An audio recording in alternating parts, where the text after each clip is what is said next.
é bom colocar na sua mini fogueira, que eu ensinei no meu primeiro vídeo. É só você clicar. É só você clicar na minha fotinha e ver o meu primeiro vídeo que você vai achar como fazer a fogueirinha. Que você pode pôr palha, igual eu coloquei aqui, um pouquinho de carvão, se você quiser, e se você tem, também pode colocar papelão, essas cascas de coco aqui, ó, que elas são boas para acender, faz fogo, perfeito. Não, mas não tem mais coisa, pra mim é só isso.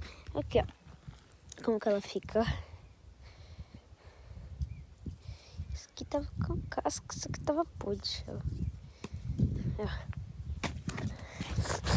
Você pode colocar plástico, forro, se você pode colocar forro. Se você não precisar do forro, se precisar, não queime, né?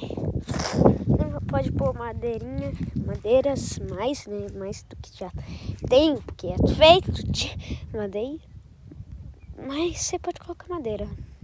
Gasolina é bom, óleo. Acho que é só isso. Tchau.